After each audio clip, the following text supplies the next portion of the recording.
memahami kehendak tangisan bayi. Semua bayi perlu menangis.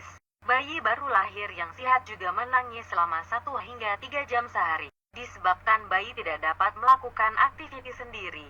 Si kecil ini bergantung kepada orang lain untuk memberi makanan, memanaskan atau menyejukkan badan dan mendapatkan keselesaan. Justru, tangisan cara bayi memberitahu mereka perlukan sesuatu. Sebagai ibu atau bapak baru, ada masanya sukar menentukan perkara yang diperlukan bayi. Ketika masih belum mengetahui cara mengenai pasti keperluan bayi, tangisannya pasti membuatkan hati bimbang, namun lama-kelamaan, kita mulai dapat mengecam gaya tangisannya yang berlainan sekaligus memenuhi keperluannya. Terdapat beberapa sebab dikongsi pakar web di United Kingdom, babycenter.com mengenai tangisan bayi. Panduan berikut mungkin dapat membantu ibu bapak lebih memahami setiap tangisan bayi. Sebab bayi menangis. 1. Mahu makan. Lapar sebab utama bayi menangis. Bayi lebih kecil mungkin menangis karena lapar, kecuali dalam tempo 1 atau 2 hari selepas dilahirkan, karena ketika ini dia hanya minum sedikit susu.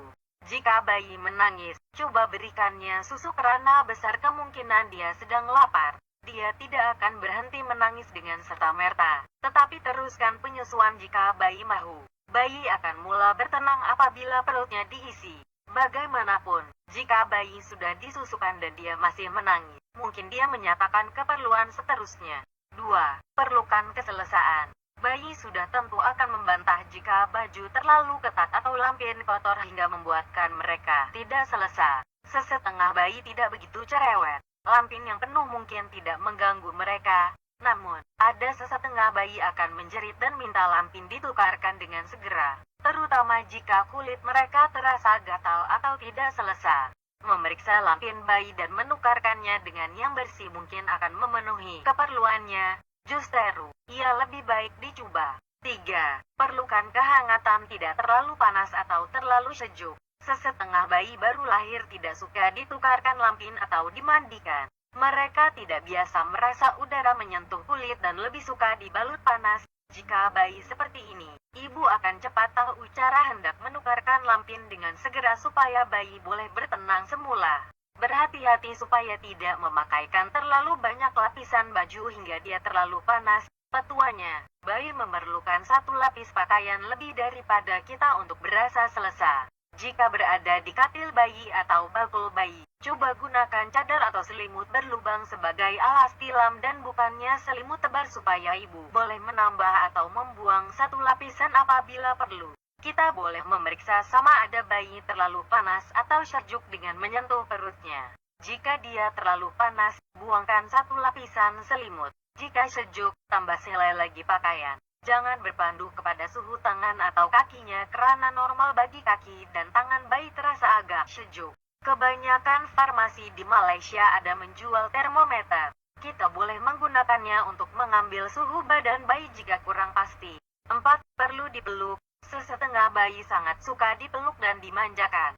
Bayi lebih besar akan menjadi tenang jika dia boleh nampak ibu dan mendengar suara kita di dalam bilik. Namun, bayi yang baru lahir lebih memerlukan sentuhan fisikal untuk selesa. Sesetengah ibu dan bapak bimbang bayi mereka akan menjadi terlalu manja jika didukung berlebihan. Namun, sebenarnya dalam bulan pertama kehidupannya, perkara ini agak mustahil. 5. Perlukan rehat. Memang mudah kita menyangka bayi akan tertidur apabila mereka mengantuk, tidak kira di mana mereka berada.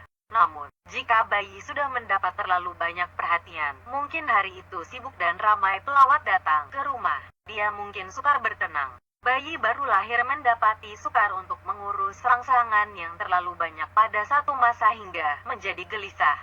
Jika ibu tidak tahu sebab tertentu bayi menangis, dia mungkin coba memberitahu, "Saya sudah tidak tahan lagi." Bawalah bayi ke tempat yang tenang dan senyap. Kurangkan rangsangan secara perlahan. Bayi mungkin akan menunjukkan perasaannya yang sebenar dengan menangis dalam tempo seketika sebelum bertenang dan terus tidur.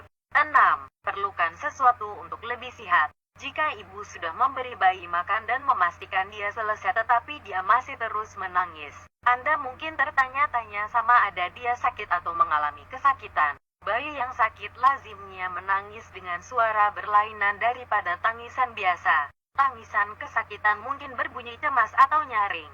Begitu juga dengan bayi yang sering menangis. Sekiranya dia mulai diam, ini mungkin petanda yang dia kurang sihat. Paling penting, tiada siapa yang mengenali bayi Anda seperti Wanda sendiri. Jika Anda rasa mungkin ada masalah tertentu, hubungilah pakar pediatrik atau dokter keluarga Anda. 7. Perlukan sesuatu tetapi tak tahu apa yang dimaukan. Kadangkala Anda mungkin tidak dapat menduga masalahnya apabila bayi menangis. Ramai bayi baru lahir melalui masa-masa apabila dia meragam dan sukar dipujuk. Keadaan tidak gembira atau tangisan yang sukar dipujuk ini boleh berlangsung selama beberapa menit atau beberapa jam. Tangisan yang tidak berhenti selama beberapa jam ini juga dikenali sebagai kembung atau kolik. Kembung atau kolik didefinisikan sebagai tangisan yang tidak dapat ditenangkan yang berlangsung selama sekurang-kurangnya 3 jam sehari, tidak kurang daripada 3 hari dalam seminggu. Ramai ibu bapa mendapati sukar menguruskan bayi yang menghidap kolik dan keadaan itu boleh menyebabkan ketegangan bagi seluruh keluarga. Tiada rawatan ajaib bagi kolik, tetapi keadaan itu tidak akan berlanjutan lebih daripada 3 bulan. Jika Anda sentiasa boleh mengingatkan bahwa keadaan bayi Anda itu akan pulih apabila dia membesar, Anda mungkin rasa lebih lega.